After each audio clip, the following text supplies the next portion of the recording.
Hello കൂട്ടുകാരെ, ഇന്നൊരു കഥ കേട്ടാലോ?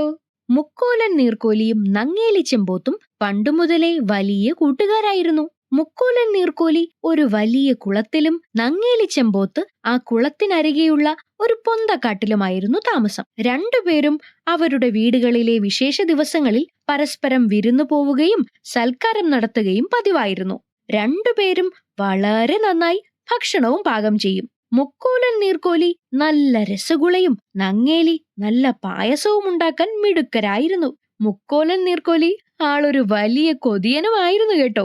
അങ്ങനെ ഇരിക്കെ ഒരു ദിവസം നങ്ങേലി ചെമ്പോത്തിന്റെ പിറന്നാൾ ദിവസം വന്നെത്തി. പിറന്നാൾ ദിവസം വീട്ടില് വിരുന്നിന് വരുവാൻ നങ്ങേലി ചെമ്പോത്ത് മുക്കോലനെ ക്ഷണിച്ചു. മുക്കോലൻ അതിരാവിലെ തന്നെ എഴുന്നേറ്റ് കുളിച്ചു കുട്ടപ്പനായി നങ്ങേലി ചെമ്പോത്തിന്റെ വീട്ടിലെത്തി. അപ്പോൾ നങ്ങേലി നല്ല പായസം ഉണ്ടാക്കുകയായിരുന്നു. നങ്ങേലി മുക്കോലനെ സ്വീകരിച്ചിരുത്തി. അടുപ്പിലിരുന്ന് തിളയ്ക്കുന്ന പാതിവെന്ത പായസത്തിന്റെ മണം മുക്കോലന്റെ മൂക്കിലേക്ക് ഇങ്ങനെ അടിച്ചു കയറി. പായസം കഴിക്കുന്ന കാര്യം ഓർത്തപ്പോൾ തന്നെ മുക്കോലന് കൊതിയായി.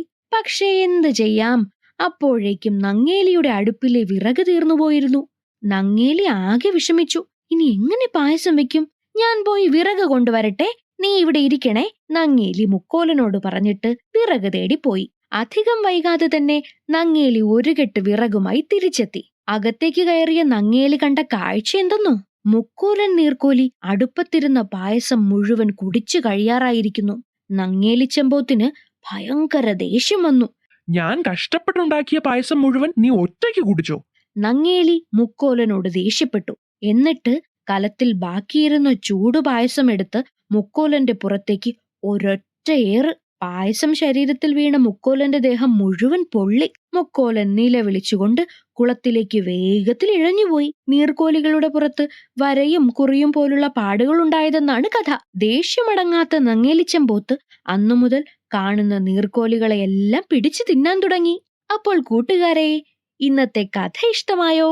അടുത്ത ആഴ്ച മറ്റൊരു കഥയുമായി വീണ്ടും കണ്ടുമുട്ടാം.